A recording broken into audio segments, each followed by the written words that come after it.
influencer que recebia por curtidas, likes, isso não vai rodar. Cristiano Ronaldo, que tem marcas de wellness, faz sentido para a audiência dele. Quem tá acompanhando o Cristiano Ronaldo acompanha porque ele é um cara midiático, ele faz gol, mas ele se cuida e etc. A hora que ele lança marcas de wellness, faz total sentido pro discurso dele. Cara, tem muita marca que era 0 até ano passado, fazendo $500 milhão de venda com o TikTok Shop agora. Growth é indústria, growth é fábrica.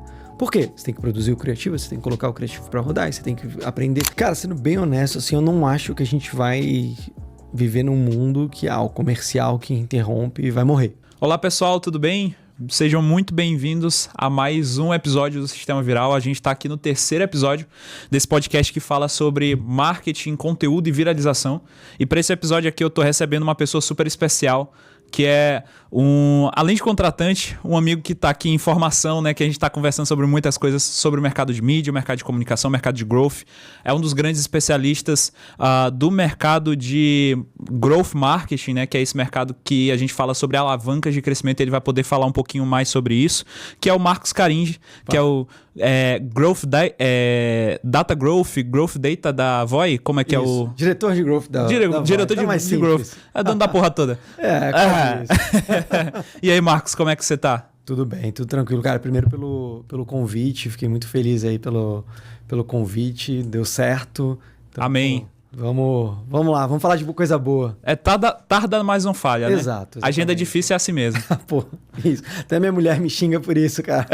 Não, de vez em quando eu olho a mensagem ali no grupo, 4h50 da manhã. Rapaz, o cara acordou cedo. Cara, eu acordo cedo. Eu vejo que você só manda mensagem 4h50, rapaz. Eu acordo cedo. E eu tava na Inglaterra semana passada, então foi pior ainda, né? 4 horas na frente do fuso. 4 horas na frente. 4 horas. Mas, Marcos, pra gente entrar no papo aqui, conta um pouco mais, de forma breve. Você é de Florianópolis, né? Isso. Eu nasci em Minas, mas eu cresci em Florianópolis. Cara, como que foi parar nesse mercado de growth? Como que você chegou até aqui? Legal. Cara, legal você perguntar isso, porque eu tava explicando isso hoje pra uma pessoa do meu time, assim. Foi muito sem querer. Eu tava estudando em Floripa, eu fazia engenharia e administração, fazia as duas ao mesmo tempo ali e tal. E no meio do curso de engenharia, cara, eu fui empreender e tal, fui mudar um pouco da minha ótica e comecei a entrar nesse mundo de ter que resolver uma empresa para crescer. Uhum. E aí, beleza, tive um projeto ali com a RBS e tal, na Copa do Mundo, e logo vim para São Paulo.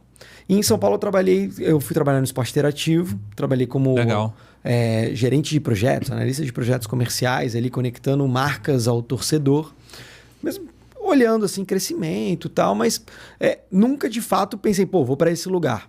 Saí do esporte interativo, fiquei 4 ou 5 anos lá, fui trabalhar na Americanas, então B2W, né? E depois a AMI Digital.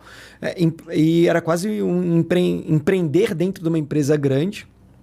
Lá fiz de tudo também. E no final da minha carreira na AMI Digital, depois de ter passado por analytics, um pouco do marketing, comercial, estratégia, eu comecei a entender que todo o conhecimento que eu tinha tido durante a minha trajetória levava a algum lugar. Uhum. E esse lugar era como crescer uma empresa. Sim. De que forma gerar mais vendas, de que forma crescer, fazer ela gerar mais receita. Você tinha experiências diferentes em cada lugar, mas você geralmente trilhava para o mesmo... Exato. Para o mesmo norte, que era crescimento. Exatamente. Tanto é que eu saí da AMI, eu recebi proposta para ser head de mídia paga da Globo. Eu nunca tinha sido mídia paga na minha vida. Eu nunca tinha aberto um Meta Ads, um Google Ads. E eu fui com o conselho do Guilherme, que na época era o CMO, o CFO da AMI, hoje ele é o CRO da Flash Benefícios, e ele me falou a seguinte frase: Caringi, vai pilotar canal. Porque hoje você está no time de estratégia, você está no time de analítica, você está indo para esse lugar de crescer, mas a meta não é sua, você não é responsável pelo P&L. Então vai para uma área de operação para você entender o que é isso, entender o que é ser cobrado pela meta, o que é você pilotar canais. E a partir disso eu entendi que todo o conhecimento que eu tinha analítico, matemático, gestão de pessoas, comercial, empreendedorismo, levava para aquele lugar que era crescer a empresa, mas eu precisava operar, de fato. Mesmo em lugares diferentes, o teu drive sempre foi Exato. esse mesmo de que estava no lugar indo para growth, né? Exato. Tanto é que o meu Analytics na AME, eu fui coordenador gerente de Analytics na AME por 2 anos e pouco. O Analytics, o que é? Aquela área background, back office, né? Que fica ali dando os relatórios, mostrando as análises. O meu era uma área de porradaria, cara. Eu praticamente pilotava a alavanca da AME, que era o cashback, sem ser o dono da alavanca. Então eu falava pro time de comercial, coloca 10% de cashback no iPhone porque a gente vai ter mais cliente. Você comprava o risco do dinheiro que não era seu. Eu comprava o risco do dinheiro que não era meu. E foi por esse feedback que eu fui pilotar a Growth. Cara, o dinheiro não é teu, o pneu não é teu, a cobrança não é sua. Você tá falando só pros outros fazer alguma coisa, só que você não tá no risco. Aí eu fui pilotar áreas de Growth e cá estou. Cara, e como foi essa experiência na Globo, assim? Porque eu acredito que lá que foi uma grande escola, né? Que até então você estava indo para várias áreas, vários setores e entendendo, existe, não vou chamar de um desencaixe, mas existe uma evolução clara aqui que eu não sei ainda o que é. E na AME Digital parece que essa evolução ficou clara, né? Com esse feedback de olhar para growth. Como é que foi essa experiência na Globo? Cara, foi muito legal. Foi muito legal, porque de fato eu tomei uma porrada intelectual, sabe? Do tipo, cara, eu não sabia pilotar mídia paga. Só que eu aprendi que a mídia paga ela tem um tripé ali entre conteúdo, pessoas e análise e matemática. São modelos no final do dia. Então, o que eu era muito bom? Eu era muito bom em análise e matemática. Cara, eu consegui aplicar isso lá dentro, porque o conteúdo já tinha um time de conteúdo, eu não precisava olhar para isso eu, Marcos, as pessoas, gestão de pessoas, e a mídia paga, a matemática ali eu sabia muito bem fazer. Mídia paga é correlação entre canais, modelo de atribuição, KPIs por criativo, integração entre canais. Então isso eu sabia fazer muito bem. Então, cara, foi uma escola, porque eu de fato aprendi o que era pilotar um canal. Usando o conteúdo e tal. Então foi muito bom. E o legal da Globo é que logo depois, no meu 3º ou 4º mês, o head de Martech CRM saiu. Sim. Então logo eu assumi tudo. Eu assumi mídia paga, eu assumi CRM, eu assumi Martech, eu assumi Analytics, eu assumi o que eu gosto de falar que é o Growth End-to-End. E aí fez mais sentido ainda, porque você tinha um CRM, que CRM no final do dia é a mensagem certa para o cliente certo, no momento certo, no canal certo. É um jogo de atribuição aqui. É um jogo matemático, de correlações. Legal, vamos fazer isso acontecer. Os outros canais que vinham vindo, era a mesma coisa. Então, foi uma escola para moldar o mindset matemático, mas ao mesmo tempo aprender conteúdo, que era um lugar que era muito obscuro para mim. Sim. E aí, aproveitando que você falou sobre conteúdo, quicando, né? Aproveitou para falar de conteúdo, cara, eu queria... Até porque assim, o podcast ele é muito voltado a conteúdo, a viralização, a marketing. Embora o nosso time, a gente tem uma camada de growth, né? Mas possivelmente a galera que está assistindo possa ter pessoas que... o que é esse growth? Estão falando growth, o que é planta? O que é isso? Mas explica pra galera assim, cara, de forma rápida o que é a growth. E aí eu queria fazer também uma segunda pergunta, aproveitando que você ligou com o conteúdo. Como que eu consigo trazer esse pensamento de growth para conteúdo? Legal. Cara, eu costumo falar que growth é mindset. Mídia paga é uma área, CRM é uma área. E não é coisa de coach, né? Não é coisa de coach. Social é uma área. Growth é mindset. É você pensar em crescimento estruturado, organizado, com governança, então dados, e de uma maneira que você gere aprendizados muito rápido para você conseguir gerar escalabilidade. Para mim, growth é um pouco disso. O que isso significa? Estou operando mídia paga. Cara, operar mídia paga é colocar o criativo lá na mídia e otimizar ele rodar. O que é o growth na mídia paga? É você gerar campanhas de teste, você testar um criativo contra o outro, uma segmentação contra a outra, de maneira muito rápida para você aprender estruturar uma documentação, os aprendizados e escalar isso. CRM é a mesma coisa. O que é CRM no final de dia? Você mandar uma mensagem para o cliente de maneira grosseira. O que é o growth no CRM? Pô, eu vou mandar uma mensagem no WhatsApp com emoji versus sem emoji. Eu vou mandar uma mensagem no e-mail versus no WhatsApp. Eu tô falando testes muito básicos, mas é você de fato gerar microaprendizados que te garantam escalabilidade. É aquela pulguinha atrás da orelha que a gente fala assim, e se... Exato. E você executa. E se eu fizesse dessa forma? Exato. E se eu fizesse dessa outra? Tá, mas assim funciona. E se fosse assim, seria melhor? Seria pior? Então acho que é essa pulga atrás da orelha que fica que eu gosto de falar que é o Doutor Destino. É o cara da Marvel, rapaz. Esqueci o nome agora. Esqueci o nome. É o cara lá que pensa nas outras possibilidades. Acho que é o Doutor Destino. Ah, eu sei qual que é. Que ele pensa em várias possibilidades e aí você fica, tá, e se isso aqui fosse dessa forma, né? Então, é sempre pensando em melhoria contínua, né? Exato. E estruturado, com documentação, com dashboard, com reunião para discutir. Metodologia de priorização, né? De priorização. Cara, eu aprendi, recentemente eu criei uma área de RevOps e entrou uma menina no time que ela tem PhD em economia. Ela olhou para nossa operação e ela falou uma coisa que me chamou muito a atenção. Cara, growth é indústria, growth é fábrica. Por quê? Você tem que produzir o criativo, você tem que colocar o criativo para rodar, você tem que aprender. Então, a indústria, o que é? A indústria é processo. Então, growth é você ter o processo e no processo você gerar essa curiosidade, os testes, a beleza do growth. Então, é isso. É dentro do processo industrial ainda ver pontos de melhoria, né? Exato. Eu gosto de pensar que é o seguinte, cara. Lá nas finanças a gente tem os índices, né? Da bolsa ali. Aí tá crescendo, tá decaindo. Enquanto eu tiver dentro de uma empresa tendo ações em que essas ações geram resultados positivos ou tendem a ter a intenção de gerar resultados positivos, eu tô em mindset de growth. Exato. Não significa que eu estou aplicando o playbook de growth, né? Porque acredito que growth, além de ser um pensamento, quando a gente estuda e olha, existe todo um playbook, né? Então, eu nunca fui muito a fundo, mas eu via que tinha, por exemplo, tem metodologia para você priorizar teste. Aí a galera de growth gosta de priorização de tudo, né? A S-score em tudo ali.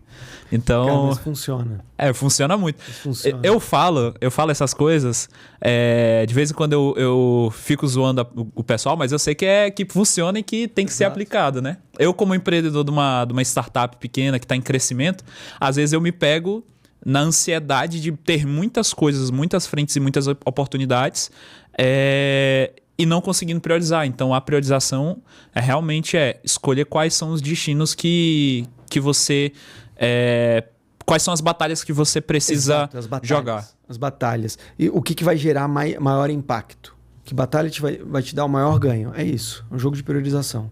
E isso em canais. A gente estava conversando mais cedo aqui, você estava falando sobre alguns canais que você trabalhou de mídia durante a Globo ali. Teve um pouco desse desafio lá? Teve. Eu até te falei, né? Eu acho que na Globo, olhando para o passado, eu acho que a gente fazia canal demais. Porque, mídia, a gente tinha o CRM, então o CRM você tinha WhatsApp, e-mail, push notification, SMS, RCS e assim vai. Aí você pegava a mídia paga. Você tinha Facebook, Instagram, TikTok, YouTube, Google Search. Aí você tinha o DV360 do Google. Aí você tem... Quai, tinha... Aí começa programática, sei lá, Pinterest. Cara... Muita coisa. E hoje eu acho que a gente fazia demais, assim. A gente não priorizava da maneira correta. Acho que não que a gente não... engenheiro de obra pronta, né? Não fazia certo. Eu acho que a gente podia ter priorizado um pouco melhor hoje em dia. Até porque... Cada canal tem sua particularidade em termos de que tipo de conteúdo que funciona naquele canal e qual que é o momento de consumo daquele cliente em relação àquele canal. Então, se eu parar para olhar, olhando para o passado hoje, não sei se a gente fazia o estado da arte do conteúdo em cada canal para de fato funcionar neles. E sendo que a casa, o forte da casa é conteúdo, exato, né? Exato.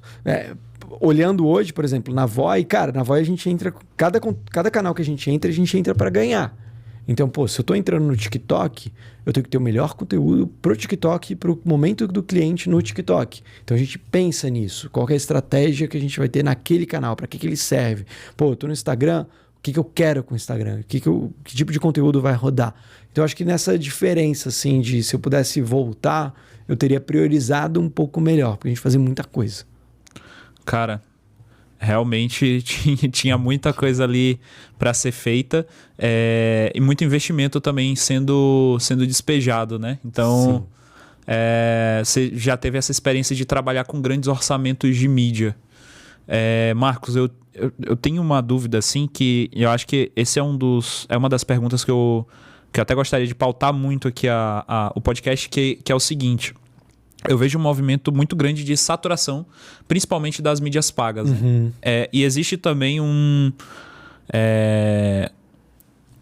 não é algo tão recente, mas está ficando mais claro agora, que o usuário ele está cada vez mais incomodado com o hábito de interromper dos anúncios, né? De se sentir interrompido. Então, a gente vê, por exemplo, um movimento forte que surge de uns 3, 4 anos para cá de branded content. Então, por exemplo, cara, eu vi, acho que foi 2022, 2021, isso na pandemia, a Brahma Duplo Malte fazendo um patrocínio dentro do GTA. Uhum. Né? Então, eles não estavam ali interrompendo uma experiência, eles estavam fazendo parte da experiência. Sim. A gente vê, por exemplo, sneakers patrocinando Dorama para estar ali o sneakers na ponta da cabeceira da cama. Sim. A gente vê, sei lá, Fiat aparecendo a marquinha da Fiat na novela da Globo. Então a gente começa a ver cada vez mais essas marcas não como um processo que vai interromper a jornada de entretenimento ou de informação da audiência, mas cada vez mais no desafio de participar dessa jornada. Eu queria entender com você assim, o que você vê de futuro da mídia, né? Tanto da mídia tradicional, como alguém até que já trabalhou na Globo, né? Que trabalhou dentro de um grupo em que tem o principal negócio a TV, quanto também do modelo de negócio hoje das redes sociais, né? Que o principal modelo é mídia paga, então a gente já vê também, inclusive, as redes sociais fazendo ali um movimento de mudar para assinatura, cada vez mais ter essa mistura. Então, eu queria entender do seu lado, assim, a sua leitura desse momento de mídia e o que você vê para os próximos anos. Não, legal. Cara, sendo bem honesto, assim, eu não acho que a gente vai viver num mundo que o comercial que interrompe vai morrer. Não, Sim. Não acho. Acho que isso é muito utópico do usuário pensar isso. Só que eu vejo que cada vez mais o branded content, o conteúdo de fato, ele vai... A gente falava, tinha a frase que o conteúdo é rei, cada vez mais ele vai ser o rei. A gente estava conversando anteriormente sobre ugly ads. Cara, para mim isso é a tendência, assim, o que é o ugly ads? É o ad que você até falou, o lo-fi, né? Que é aquele que parece natural, que tá no meio da vida da pessoa, de quem tá criando o conteúdo, e a marca aparece. É efeito Carlinhos Maia. É tipo isso. Então, eu acho que cada vez mais a gente vai caminhar para esse, mas sem perder o comercial de 30, o comercial de 15, o comercial de 5 segundos, o pause ads do YouTube. Acho que a gente vai viver num mundo que esses dois modelos vão coexistir. Só que esse primeiro modelo, eu não acho que ele entrega a venda. Não vou comprar, mas ele, se bem executado, ele entrega uma camada de awareness interessante. O modelo de interromper? De interromper e de... Se bem executado. Por exemplo, um pause ads no YouTube, que é a hora que você pausa e, sei lá, tem uma propaganda, uma pipoca. Alguma coisa conectada àquele momento. Pode até fazer sentido.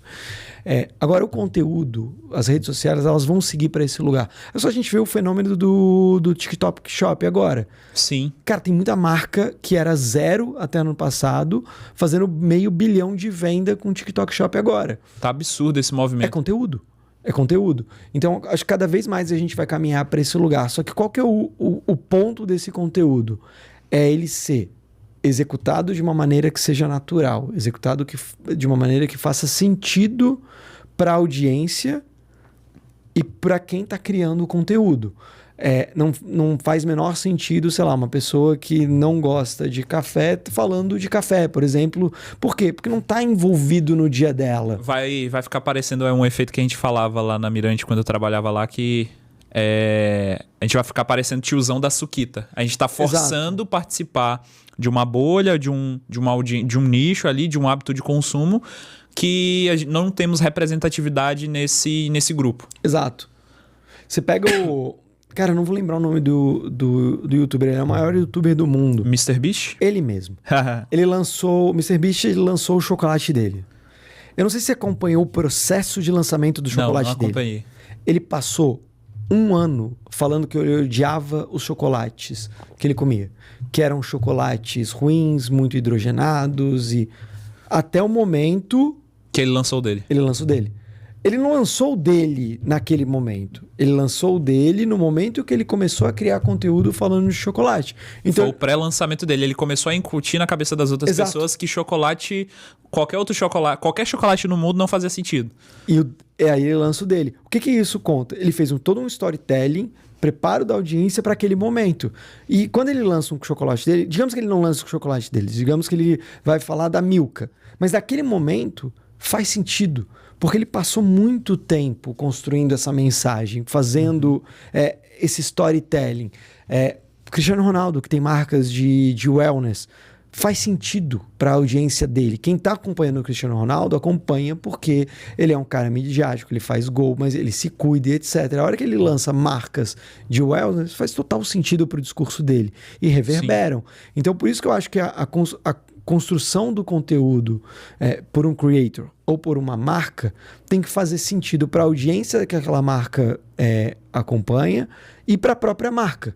Você não pode criar... Outro grande exemplo que eu gosto eu não sei os resultados de venda, não sei como é o Matheus Costa, que a gente comentou. Uhum. Matheus Costa, cara, ele é conhecido por pregar peças no pai e ser original nos conteúdos dele.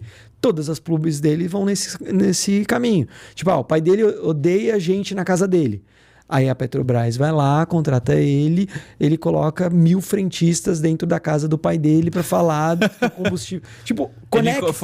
É o formato dele, tipo, ele não sai do formato dele. Exato, então conecta essa construção do conteúdo. E mais do que isso, continua engajando a audiência dele e continua servindo como um entretenimento. Tipo, a audiência dele fica esperando, tá?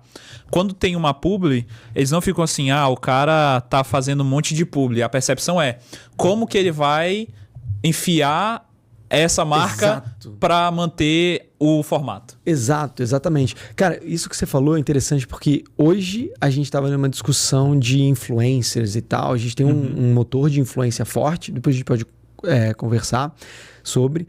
Mas a gente falou 3 nomes de grandes influencers. Uhum. Os 3 nomes, você entrava no Instagram da pessoa, era só pública. Não tinha conteúdo, não tinha... Beleza, você pode ter uma estratégia, meu feed é um, meu story é outro, mas não tinha nada. Era só... A pessoa virou uma porta-voz de publi e daqui a pouco tipo não Abadá. Virou Abadá. Virou Abadá, todo dia tá com Abadá diferente. Exato, exatamente. Então não faz sentido. Então tem que ter coerência. Tem que criar o que faz sentido, mas também não ser muito... Todo dia uma marca diferente que não faz o menor sentido pra tua audiência. Maravilha, cara. Maravilha. Esse movimento de influenciadores, ele tá mudando, ele tá evoluindo muito. Assim, um ponto de opinião que eu tenho, né? É muito engraçado que lá para 2018, assim, quando eu realmente entrei no mercado, né? Que eu entrei no mercado em 2019 para trabalhar com agência de marketing. E eu vi muito as coisas muito em silos. Então, tipo, tinha a galera do YouTube que eram os YouTubers. Uhum. Aí tinha a galera do Instagram que eram os influencers. Aí daqui a pouco surgiu a galera do TikTok que eram os TikTokers. Uhum. Aí tinha a galera da infoprodução que eram os infoprodutores, vendedor de cursos coach. Aí de repente, influenciador começa a fazer curso. Influenciador começa a fazer YouTube, que começa a fazer TikTok. YouTuber que começa a TikTok no Instagram. Aí YouTuber... Aí de repente tudo começa a se unir. E assim... Pra mim, tudo começa a se instituir como Creator Economy. É Creator Economy. Então, na minha leitura, a Creator Economy é o aglomerado dos influencers, dos YouTubers, dos TikTokers e dos infoprodutores. Então, E tudo tem virado cada vez mais creator economy. E lógico, cada um parece que ainda tem o seu DNA, mas começa a confluir um pouco mais, né? Só que é uma coisa muito rápida e todo dia muda. E a dinâmica do mercado muda, né? A gente teve essa PL que passou, que mudou muita coisa da dinâmica da publi. Então era um mercado que acontecia muito por permuta. Promove minha marca, eu vou te dar um lanche, você faz a publi. Faz isso aqui e fala de mim. Então as PLs vieram para mudar um pouco mais essa dinâmica de mercado. E uma outra coisa que aconteceu que eu acho que vai mudar muito o mercado de criação de conteúdo. Inclusive... ponto que a gente mudou a Autoclipper, que era só uma ferramenta de IA e tá virando The Clippers, o ecossistema como um todo. IA deixou produto absurdamente fácil. Sim. Isso é bizarro. Então, a gente estava falando no primeiro podcast com o Lucas Mendes da Nichos, que ele falou exatamente isso. Os infoprodutores estão indo para o mercado da onda de SaaS e a galera do SaaS está entendendo que eles têm que fazer lançamento, tem que fazer marketing igual os infoprodutores. Então, meio que está tendo uma confluência também desses mercados. Por quê? Porque IA, de repente, chega uma Lovable da vida, os modelos, todo mundo começa a avançar, soltar as coisas. De repente, todo dia surge uma Autoclipper nova. Todo dia surge qualquer aplicativo de nutrição novo. Pô, todo dia um concorrente meu de uma pessoa, cara. Sério? Juro por Deus. Depois eu te mando a reportagem. Olha aí. Todo dia surge um concorrente novo porque tá cada vez mais fácil fazer tecnologia. Só que o que os macro-influenciadores perceberam nesse movimento? Então tá fácil fazer empresa, tá fácil fazer produto. Então, a galera só queria me pagar R$2.000 e eu que tinha 2 milhões de seguidores, eles começaram a perceber que eles têm um ativo mais importante que é audiência. A audiência, que é o canal de distribuição. Então a gente está vendo um movimento muito forte de Media for Equity que começou a se falar 2 anos atrás. Agora você chega num grande influenciador que se eu chego, vamos fazer aí alguma coisa da Autoclip e tal. Não, é Media for Equity assim, assado. E pequenos influenciadores cada vez mais estão sendo postos a trabalhar por performance. Sim. Esse é um movimento que eu estou vendo muito também. Tanto micro-influenciadores quanto replicadores de conteúdo, né? Que inclusive é a tese da Autoclipper, de não serem pessoas que aparecem, mas serem pessoas que estão ali replicando, pós-produzindo, estilizando, editando e trabalham muito por performance. Eu queria entender também um pouco dessa sua leitura, vindo do mercado de growth e vindo um pouco mais da mídia paga. O que você acha que está evoluindo esse mercado de criação de conteúdo e o que esperar também? Cara, eu concordo 100% com a tua leitura ali, principalmente da parte de performance. Se a gente for olhar o mercado de mídia em geral, ele está encarecendo pra caramba. Muito. Você não pode colocar dinheiro, assim, beleza, tirando grandes marcas que ainda fazem isso, você não pode colocar dinheiro por colocar, por uma camada de awareness. Você tem que ter uma mensuração de alguma coisa. Assim. A balança de CAC e LTV tem que bater no fim do dia. Tem que bater. Não dá, você não vai fazer. Não é ONG no final do dia que você tá dando dinheiro ali. Tem que show me the money aqui. A experiência da Autoclipper. A gente tava testando o Google Ads outro dia, tava batendo 190 o CAC. Um produto de R$50, cara. Não tem como, desliga. Desliga, otimiza. Então, eu acredito que, cara, cada vez mais o mercado vai se pautar por performance. Influencer que recebia por curtidas, likes, isso não vai rodar. Até pode rodar em algumas empresas ainda, mas não vai rodar, cara. Porque o dinheiro tá caro. A inflação tá nas alturas. O Google, Meta, TikTok cada vez mais caro. É imposto. Não tem como... Não tem muita margem. Não tem muita margem. A margem da empresa ela começa a se apertar. Então, esse primeiro ponto que você falou, eu concordo super. Assim, eu, inclusive, sou uma pessoa que eu pago o influencer por performance. Nossa operação é toda driveada em performance. Por quê? Porque a gente acredita... também eu não saio contratando todo mundo. Eu acredito num modelo de parceria e longevidade do que a gente está fazendo que faz sentido. Por quê? Eu contrato um influencer e o DC com base no entendimento da audiência dele, com o que faz sentido para ele. Então, beleza, fez sentido para ele, fez sentido para a audiência dele, vamos conectar essa história e vamos remunerar pela performance. Aí a gente tem revisões de performance todo mês. Rodou legal, a gente aumenta a comissão, não rodou, a gente reduz a comissão e vida que segue. Mas eu não acredito mais nesse investimento de mídia porque tem que estar lá. Eu brinco que o mercado de mídia e marketing não é mais que nem o Mad Men, que é aquela série do publicitário, não é mais, mudou.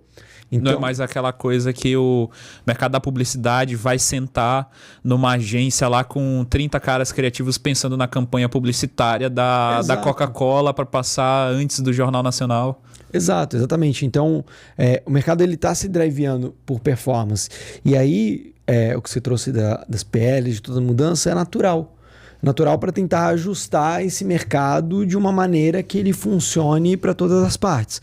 Mas o ponto do LTV CAC, do CAC, do ROI, ele tem que existir. Porque senão, cara, a influência, o nome já diz, a gente fala do Creator Economy, mas começou lá atrás quando a gente chamava de influenciador. Uhum. Por que a gente chamava de influenciador? Porque a gente acreditava que essa pessoa tinha influência de venda. Tinha influência, não só de venda, mas influência de qualquer ponto, de opinião, de posicionamento, de ideias, de seguir, sabe? Influenciava a vida da pessoa. Uhum. Então, por isso que a gente paga essas pessoas, porque ela tem uma influência sobre a audiência dela. Então, se não tiver um ROI aqui, não tiver uma performance, cara, me desculpa, não vai rodar. É uma maravilha, cara. E aí a gente entrou um pouco, né, na experiência da Globo, mas a gente também não falou do atual desafio, né? Desafio aí que você pegou, gigantesco, que a gente tá falando, né, da Voi. Cara, como é que tá sendo essa temporada? Tá quanto tempo lá? Eu tô há 6 meses. 6 meses. Super recente. Cara, tá sendo bom, assim, tá sendo um grande aprendizado, porque a Voi, para quem não sabe, a Voi é uma empresa de saúde. Faz teu pitch. Vou fazer o pitch aqui. A Voi é uma empresa de saúde da Inglaterra. Ela tá no Brasil há mais ou menos 4 ou 5 anos, só que sob o nome de manual. Então, acho que a maioria dos homens já foi impactado por um ads. Eu não tenho isso. Se quiser me pagar aí com tratamento da manual, eu aceito, hein? Boa. Então, a manual, ela tá no Brasil há 5 anos, tratando calvície masculina. Uhum. E aí, na Inglaterra, surgiu outra empresa, que era a Voi, a mesma empresa, só que um nome diferente, focada em emagrecimento. E aí desceu para o Brasil também com essa alcunha de Voi, focada em emagrecimento. A gente até está lançando outras categorias, mas basicamente é uma empresa de saúde focada em tratamentos contínuos. Então você tem a queda de cabelo capilar masculina, você tem o emagrecimento e a gente vai ter outras categorias ainda durante o ano. Uhum. Então isso é a Voi. E cara, é super desafiador, assim, porque eu pego praticamente 2 empresas, é uma empresa só, mas eu pego 2 momentos diferentes. Eu tenho a Manual, que já está no mercado há 5 anos, estava no mercado, cara, um oceano azul e tal, está virando um oceano vermelho, porque muita gente está começando a entrar nesse segmento e precisa otimizar para explodir de venda. Uhum. E eu pego a Voi, que é um bebê. Algo novo. Algo super novo, está tendo que estruturar do zero, processo, construção de time, playbook, ao mesmo tempo que é um mercado super regulado, porque emagrecimento no Brasil, você tem a Anvisa, você tem o Procon, você tem o Conas, tem muita gente olhando de perto porque tem toda a questão das canetas emagrecedoras, então você tem um ecossistema ali. Então é super regulado, eu não posso falar um monte de coisa, eu não posso deixar claro, então é um desafio interessante. E dentro desse desafio, a gente tem um playbook muito estruturado de operação de venda. Então, mídia paga, criativo, conteúdo e influenciadores. Uhum. Cara, eu tô fazendo muita entrevista, tô com muita vaga aberta no meu time. E toda entrevista eu falo, cara, para operar na Voi, essa tríade aqui, ela tem que funcionar no best in class. A gente tem que ser estado da arte. Mídia paga, influenciadores e criatividade e conteúdo. O resto a gente vai organizando aqui. Mas esse playbook nosso é muito estruturado. Tanto é que a gente está para lançar uma nova categoria agora em julho. Cara, a primeira coisa que a gente está fazendo é como é que esse playbook é estruturado. Quais influenciadores eu tenho que ter? Quais os conteúdos que eu vou ter que produzir? Quais os canais de mídia paga a gente vai operar com esse conteúdo de influência e conteúdo que a gente está produzindo. Então é um desafio super interessante, porque eu alio os 2 mundos, uma otimização e outra construção do zero, ao mesmo tempo que eu estou tendo que me reinventar e reaprender a operar coisas que eu não olhava mais. Então, cara, está sendo bem desafiador.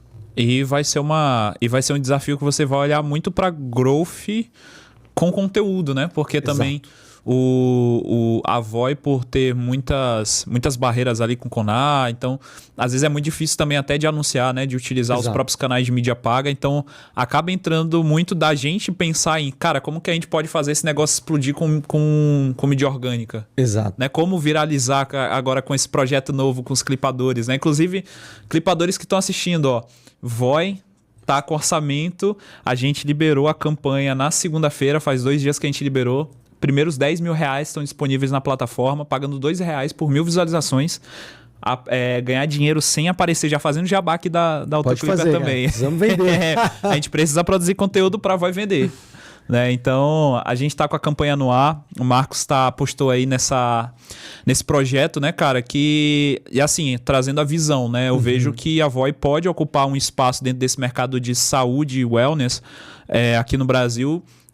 Para ser o Coisa Nossa da saúde, né? Até dei esse exemplo, né, do Coisa Nossa, que para mim é o principal case de qualquer marca, de qualquer nicho. Cara, o que o Guaraná Antártica fez com entretenimento, eu acho que a Voi tem a possibilidade de construir isso olhando para esses pilares, né? Olhando para o pilar de conteúdo, de influenciadores que vão estar envolvidos e como isso fecha na conta do growth ali, como a gente ganha dinheiro com tudo isso, que também é o desafio da Autoclipper, né? Exato. Cara, se você olhar o nosso Instagram hoje, o Instagram da Voi, @VoiSaúde, fazer o jabá aqui. Boa. Você vai ver que é muito claro a nossa estratégia de conteúdo. A gente tem muito conteúdo. Conteúdo explicando os problemas de estar em sobrepeso, o conteúdo de pessoas falando sobre o resultado que tiveram com a Voi, como que era conviver com obesidade. A gente tem conteúdo de médico explicando, a gente tem conteúdo de advogado falando. Assim, a gente tem muito conteúdo. Então, a nossa estratégia é muito, cara, como é que eu sou a referência nesse tema? E aí a gente entendeu que pra gente ser referência nesse tema, a gente precisa ter muito conteúdo bom. Muito conteúdo que o cliente... eu falo muito do tipo, cara, onde que o cliente que sofre de obesidade vai entrar para entender sobre a própria doença e o que fazer? É no nosso blog, é no nosso Instagram. E a nossa estratégia é essa. Então a gente constrói muito. E o insight da nossa parceria foi exatamente esse. Como é que a gente viraliza? É muito conteúdo bom, cara. Tem muita coisa muito boa lá que a gente produziu. Então como é que a gente viraliza? Como é que a gente aumenta a visualização desses conteúdos para a gente aumentar o awareness da marca? E do outro lado você tem a Manual. Se você entrar no Instagram da Manual, você vai ver, cara, é muito conteúdo bom também. Só que lá a gente vai para uma pegada de humor. Agora a gente já tem um monte de conteúdo de médicos falando como funciona, e uma pegada humorística junto com os nossos influenciadores que conecta com esse tabu da calvície. Então a gente já tinha muito conteúdo. Então a estratégia é que, cara, como é que eu reverbero cada vez mais esse conteúdo? E para a próxima categoria a gente está pensando exatamente assim: qual que é o conteúdo que a gente tem que produzir? Qual o conteúdo que vai fazer sentido dentro da nossa estratégia de orgânico para a gente aumentar o nosso resultado de vendas? Maravilha. E conta com a gente nesse... Tô contando já, hein, gente? Olha lá. Já olha lá dentro Aceita da Autoclipper. Autoclipper. Já participa lá da competição, que a gente está aqui sempre matando cabeça também de como criar melhores conteúdos para que a gente disponibilize também melhores conteúdos para que vocês viralizem dentro da competição. E para quem está assistindo esse podcast aqui também tem interesse em, Gerson, quero entender como que funciona essa estratégia de clipadores, como que eu posso fazer isso para minha marca também. Eu vou deixar o link aqui abaixo também desse podcast, marcas.autoclipper.live, que é a nossa página especificamente para a gente falar desse produto para marcas, para criadores de conteúdo que a gente tem aqui dentro da Autoclipper, que é conectando justamente marcas a clipadores, né? Esses criadores de conteúdo que replicam e viralizam os conteúdos nas redes sociais. Boa. Marcos, para a gente finalizar, eu queria que você deixasse assim... A gente falou muito sobre growth, a gente falou sobre canais proprietários, sobre mídia paga. Eu queria deixar em aberto para você trazer um recado final para a audiência, para a galera que está assistindo. Se você pudesse falar em uma única frase, dar assim, um conselho, qual seria? Um conselho em uma única frase? Focado em conteúdo ou focado em qualquer coisa? O que o seu coração quiser dizer. Meu coração tá falando, cara? Pô, eu falo muito que dentro de carreira, cara, dominar os dados. Isso, cara, eu não abro mão, assim. Acho que foi o que me trouxe até aqui. Eu era muito dono do que eu estava fazendo. E para ser dono do que eu estava fazendo, eu tinha que entender exatamente os dados, os resultados. Então, o meu crescimento de carreira foi muito baseado nisso. Nisso e em curiosidade. Parafraseando o grande Steve Jobs, né? Mas, cara, como eu te falei, assim, na minha carreira eu fui acumulando conhecimentos. Pô, eu fiz engenharia, nada a ver comigo hoje. Administração, aí fui empreender, aí fui trabalhar com consultoria, aí eu fui... Pô, a gente nem falou, trabalhei em estatal, cara. Caramba! Pô, desesperador. Aí eu fui trabalhar no esporte interativo, com futebol, aí fui pro comercial, aí fui pra AME, fintech. Então, eu sempre fui muito curioso para ir acumulando esse conhecimento. Então, se eu puder dar... Cara, 2 palavras aqui é curiosidade e dominância de dados, cara. Acho que isso vai levar qualquer um, porque hoje em dia, com inteligência artificial... Cada vez mais o conhecimento que você tem que ter para uma inteligência artificial não te substituir no trabalho é muito maior. Eu fico brincando lá tem o Head de Finance, a gente estava na Inglaterra, eu fiquei brincando com ele que eu preciso aprender a plantar, aprender a fazer qualquer coisa, porque daqui a pouco uma AI está fazendo o meu trabalho, cara. Sim. Então... Cara, uma das leituras que eu tenho, inclusive, a nível de negócios, é o seguinte, que tá cada vez mais fácil fazer o back-office, né? Então, é muito fácil um agente de IA ali. Lógico, ele vai precisar de permissões, vai precisar de algumas coisas, mas fazer o grosso do trabalho, minimamente assistir ou até fazer de forma agêntica, eu acho que isso vai ser a próxima onda, né? O AGI provavelmente vai vir forte nesse segundo semestre desse ano e vai deixar principalmente as coisas de back-office muito automatizadas. A gente está vendo um movimento, por exemplo, de vídeos com IA, mas acredito que vai ser uma coisa muito ainda uma bolha, acredito que não vai dominar o mercado. Inclusive eu sei que a Manual utiliza vídeos de IA para fazer anúncios, já recebi fazendo vários os vídeos de IA. A gente tá vendo o movimento da galera fazendo dinheiro com isso, mas as próprias redes sociais estão batendo muito nesse próprio mercado, né? Porque eu tô vendo muito em criação de conteúdo a gente falar de Human AI. Então, qual que é a leitura? Assim, meu ponto de vista, tá? Eu acredito que back-office vai ficar cada vez mais fácil. As empresas vão enxugar muitos times de operação. Porque tudo vai ficar muito mais fácil, então a gente vai ter decisores estratégicos para conduzir e orquestrar essas IAs. Só que o time de influência, o time que está na ponta, o time que está vendendo, isso demanda relacionamento humano. Sim. Então, comunicação... Nunca esteve tão em alta como agora. Você se comunicar, você ter uma rede social, você ter um podcast, produzir conteúdo nunca foi tão valioso quanto está agora. Então, comunicação para mim eu acho que é a principal skill do futuro. Ser uma boa influência nas redes sociais, vender e conseguir operar isso de forma enxuta. Então, eu acho que, assim, a minha visão pro futuro é essa, cara. Criação, por isso que a minha leitura é que a criação de conteúdo vai se tornar um mercado gigantesco, porque todo mundo vai começar a olhar para ter um Instagram, ter um portfólio, ter um canal, uma micro TV na palma da sua mão, porque isso vai se tornar, por exemplo... sei lá, eu vou fazer o meu Instagram para eu vender o meu micro SaaS de gestão de padaria. Isso é possível hoje, cara, né? você consegue fazer end-to-end isso, né? Você consegue montar... Uma pessoa só. Você consegue montar o micro SaaS e você consegue mostrar vender toda a estratégia de conteúdo e venda. Exatamente. Então, e o micro SaaS, botar um agente daqui a pouco para estar operando, a gente já vê, por exemplo, o OpenClaw. Já tem agentes autônomos, não 100% autônomos, né? Mas agentes ali fazendo gestão de tráfego, por exemplo, né? Integrado à Meta e à Google, né? Então... a minha operação de mídia, a gente tem já automações que me avisam, esse criativo, cara, a nível criativo, esse criativo aqui tá saturando, tira ele, coloca outro. Esse criativo aqui vai escalar. Caramba, quais tecnologias vocês estão usando lá? Cara, a gente tá usando Cloud Code e... OpenClaw? Não, a gente não tornou automático tudo. Mas ele dá um indicador. Ele dá um indicador. Porque eu não tomei automático por uma questão de cultura. Eu acho que o time ele tem que ter a cultura de ir lá olhar os números, ir lá tomar a decisão e só que analisar, não confiar 100%. Porque senão, beleza, eu automatizo tudo e demiti todo mundo. Não vai estar fazendo o quê, né? Exato. Mas, cara, nossa operação de mídia paga, a gente tem, sei lá, mais de 2.000 criativos rodando.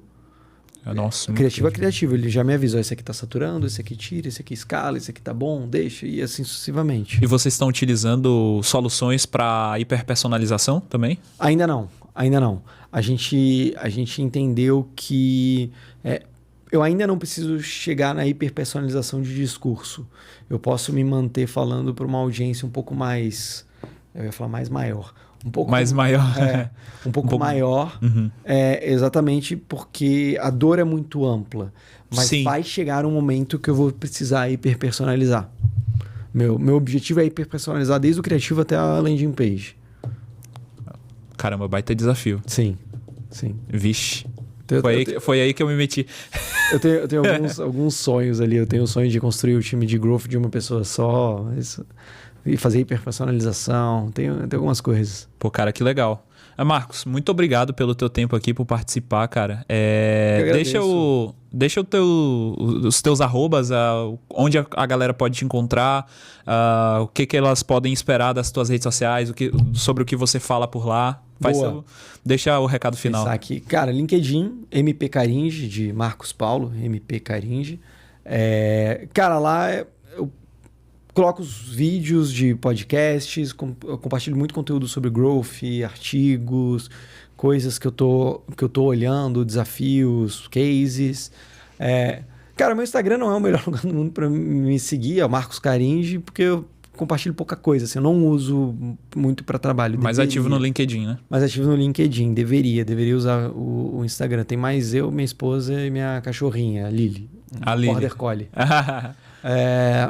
Mas eu tô repensando redes sociais, como potencializar a minha presença. Bora montar esse projeto. Cara, vamos, a gente tem que conversar sobre isso, cara. Bora, a gente vai montar esse projeto direitinho. Preciso. Gente, muito obrigado aí pela audiência de vocês. Terceiro episódio aqui com o Marcos Caringe. Fica ligado que de forma quinzenal a gente vai trazer os episódios aqui para falar muito sobre conteúdo, viralização, marketing, growth. E aí a gente traz também as coisas que estão ali permeando, né? Então, gente, boa noite para todo mundo que está assistindo. Curte aqui, se inscreva no meu canal, tá? @GerSoares aqui no YouTube. Deixe seu like, comenta o que você achou desse conteúdo. Espero você também nos próximos episódios.